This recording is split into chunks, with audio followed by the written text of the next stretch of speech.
Welcome. I'm Ms.N.S.Lavanya, Assistant Professor, Department of English, KCS Kasinadar College of Arts and Science. In this video, I'm going to summarize the tragedy Antigone written by Sophocles. It is a tragedy written in or before 441 BC. Of the three Theban plays, Antigone is the third in order of the events depicted in the plays, but it is the first that was written. The play expands on the Theban legend that predates it, and it picks up where Aeschylus' 7 against Thebes ends. Antigone is a tragedy written by the ancient Greek playwright Sophocles to emphasize that a dictator makes decision for the benefit of himself usually, whereas a democracy will usually make a decision for the benefit of the people. In Antigone, there are political overtones when Creon declares that no one is allowed to mourn Polynices, Antigone's brother. Themes or overarching ideas, thoughts and philosophical concepts that the writers present in their works. Some of the major themes of Antigone by Sophocles have been analyzed here. First one, blindness. Blindness in a real or metaphorical sense is the major theme of various Grecian plays. Creon ignores Tiresias' warning and is unable to see the facts which are similar to that of Oedipus. The second one is natural law. The debate of law as a natural element or man-made has been going on since time immemorial.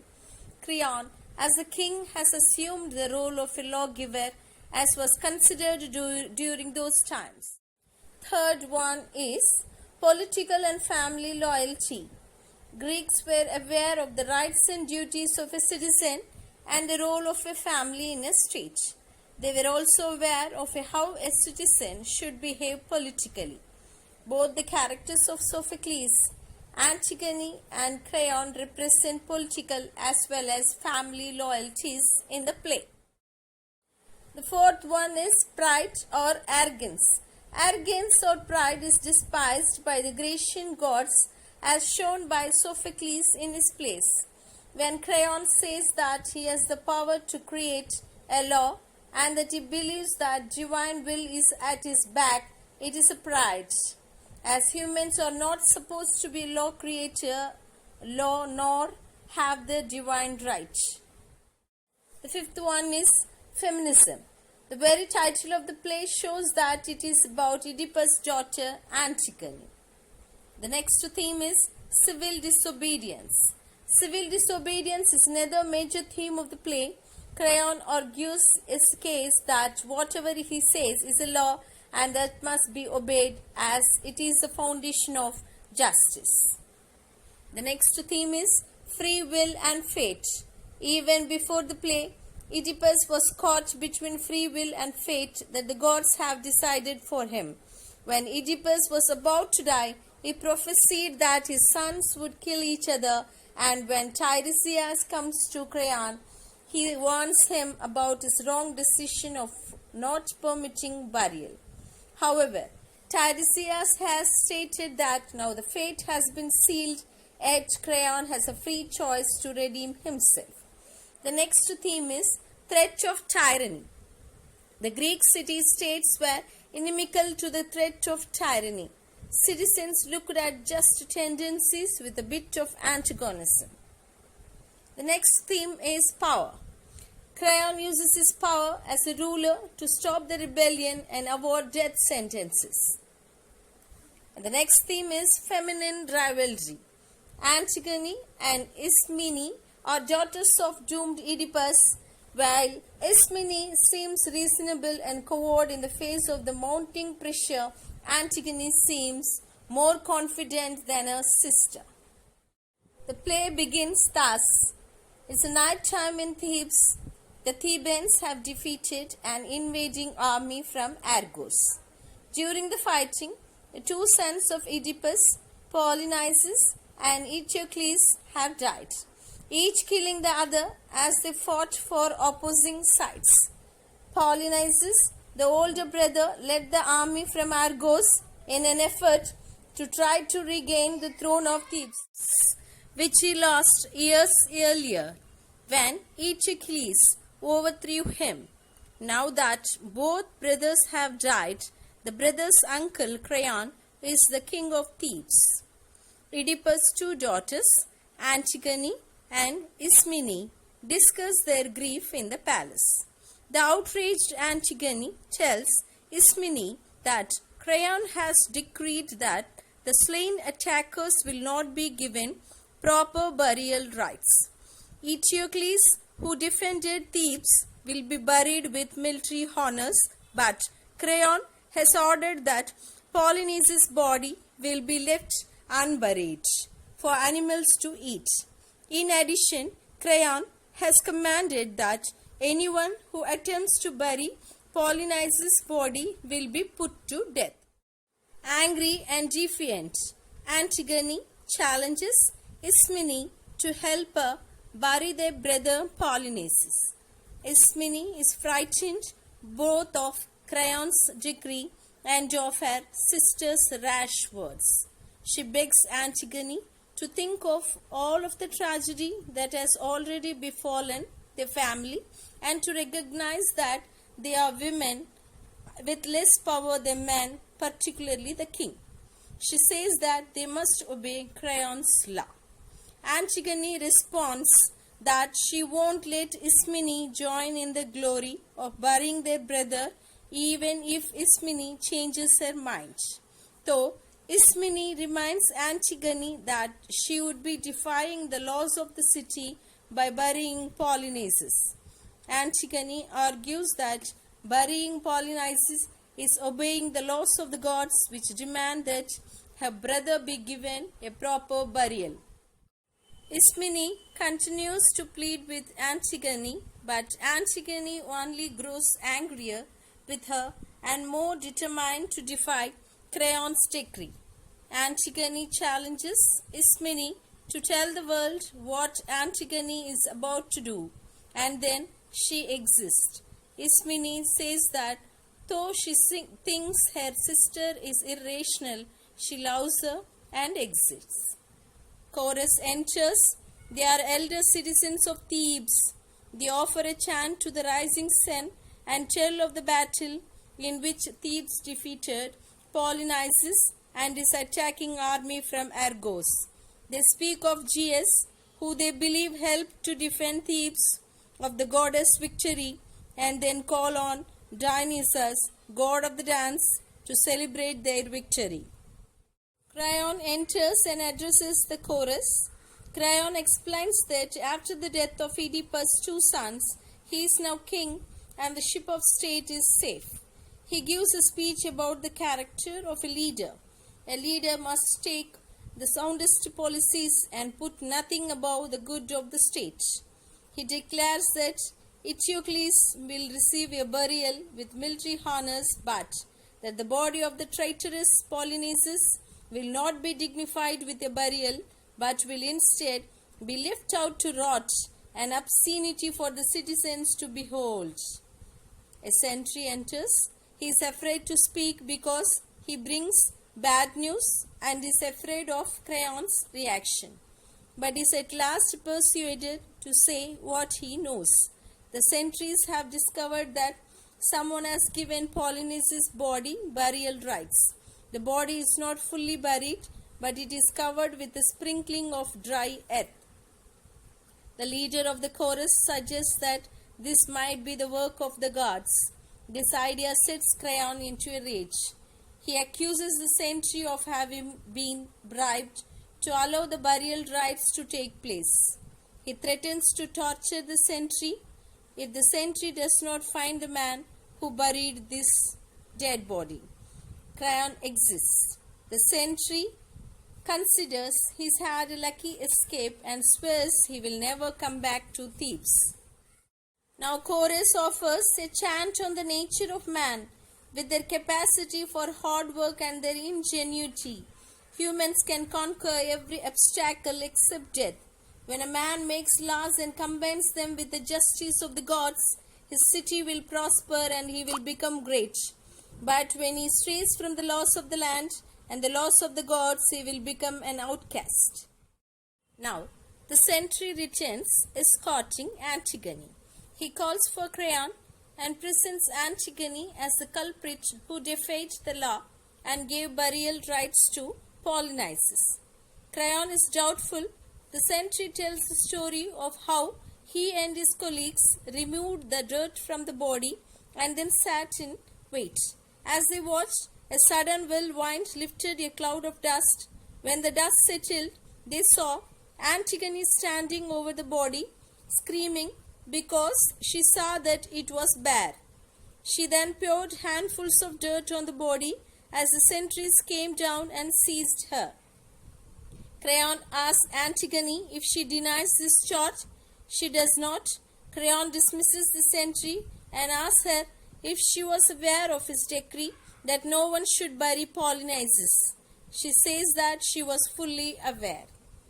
Creon asks why she would dare to break the law.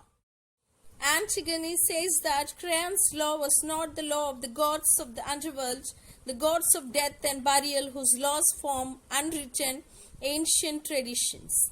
She was not going to break the laws of the gods to appease a man.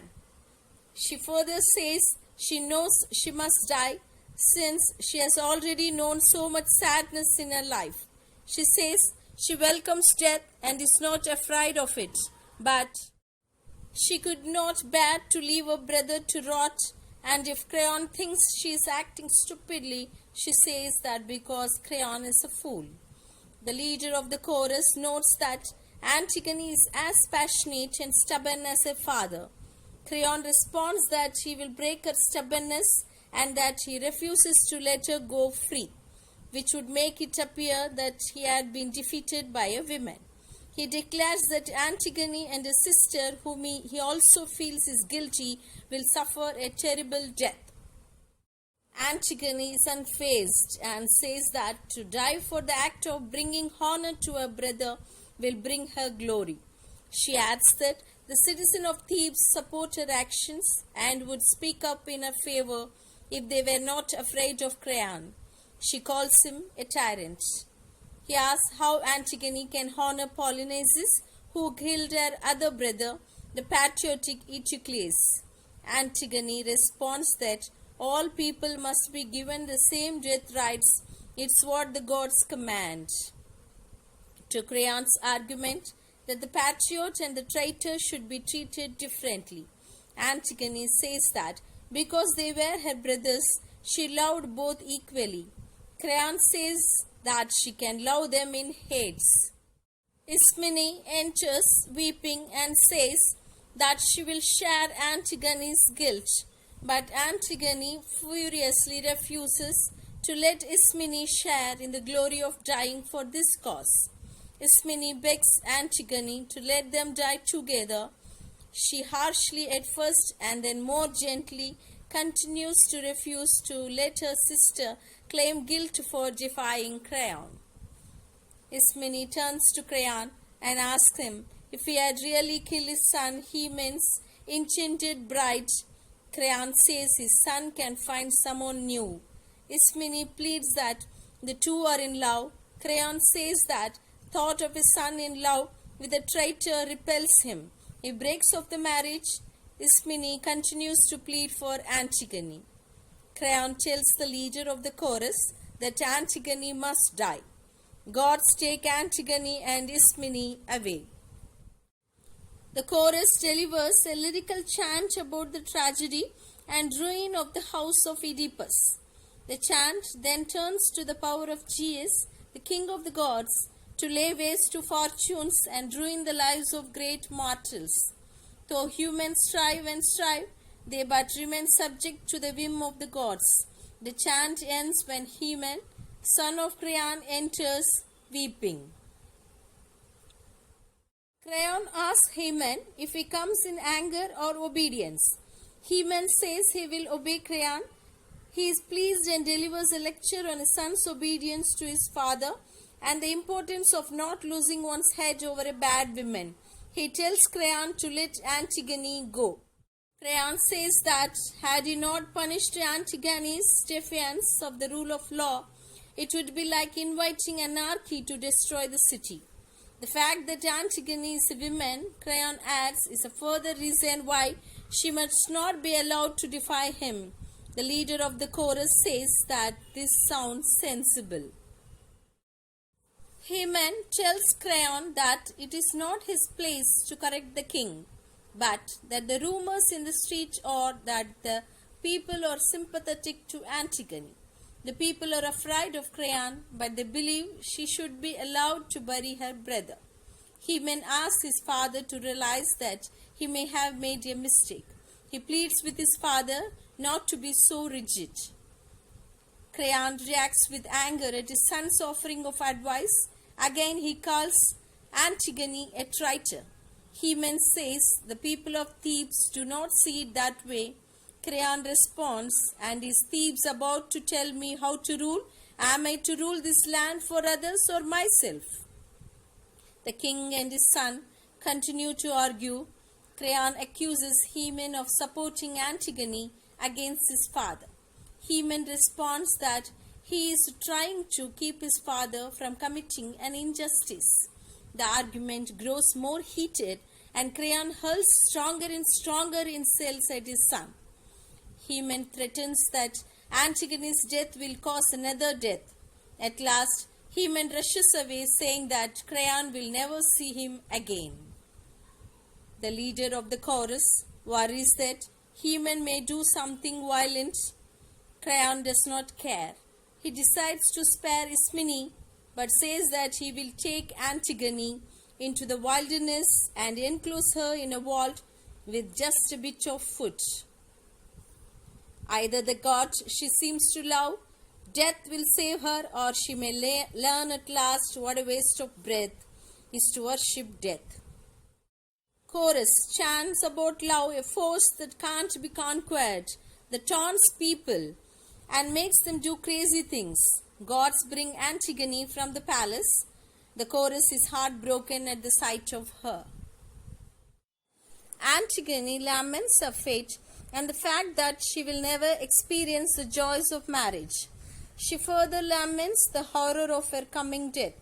Chorus tells her she went too far in her protest and wonders if she is continuing to suffer for the sins of her father Oedipus.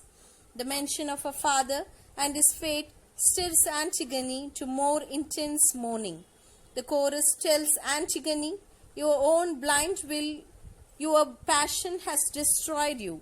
Creon enters and tells the gods to interrupt her lament, to take her away, build a tomb, and place her in it. Antigone continues to mourn her life and death. She says that she would not have done what she did, disobey the laws to bury her brother for a husband or a child, because one may find another husband or have another child.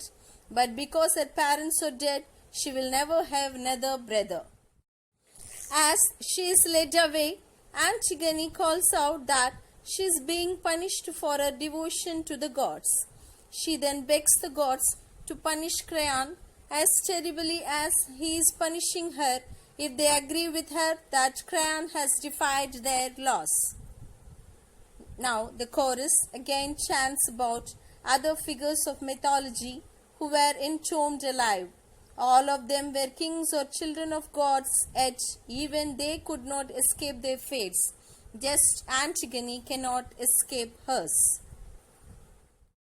Now, Tiresias, the blind prophet, enters led by a young boy. Creon greets him and agrees to follow Tiresias' advice. Tiresias warns Creon that he is at a turning point and that Polynices' body must be buried to appease the gods and protect Thebes from their wrath. Tiresias tells Creon not to be stubborn in his decision to refuse to bury Polynices. Instead, he should see himself as only human and capable of making mistakes. Creon flies into a rage, cursing Tiresias and swearing that body will never be buried. He accuses Tiresias of false prophecy and of accepting bribes. He curses all prophets as power-hungry. Tiresias now reveals the full secret he knows. He says that gods alone hold sway over the dead, and that mortals may rule over the living. He says that as punishment for burying Antigone alive, the gods and the Furies will soon take the life of Creon's own child. In addition, the hatred of all those whose dead loved ones have not been buried will rise against Creon. Tiresias exists, but Creon is shaken by prophet's words, but is reluctant to undo his decree. He asks the leader of the chorus for advice. The leader tells him to free Antigone and bury Polyneices quickly. Fearful Creon gives in. He rushes off to free Antigone himself. Now the chorus again prays to god Dionysus, asking him to protect and heal the people of Thebes. A messenger arrives with the terrible news. Hymen has killed himself. Eurydice, Hymen's mother, overhears the commotion and asks the messenger to tell her what happened. The messenger says that he and Creon first went to bury Polyneices. Just as they were finishing, they heard a cry at Antigone's tomb that sounded like Hymen's voice and rushed over. At the tomb, they found Antigone hanged and Hymen hysterical with grief for her. When Hymen saw them, he lunged at Creon with his sword, missed, and then used the sword to kill himself. Eurydice exists without a world, followed by the messenger.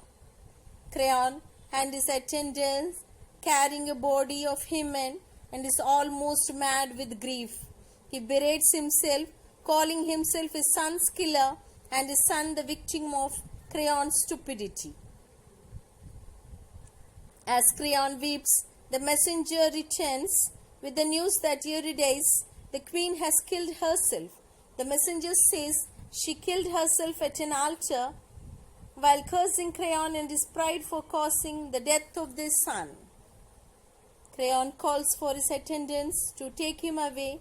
He says, "I don't even exist. I am no one, nothing." He prays for death. The leader of the chorus tells Creon that he must endure his suffering. Creon says that he has murdered his son and his wife. He is led off stage by his attendants. The chorus ends by remarking that the proud are laid low. The play ends with the chorus suggestion that, like Oedipus, Creon will live with his suffering and gain wisdom from it. Thus, the tragic play comes to an end. Thanks for watching this video.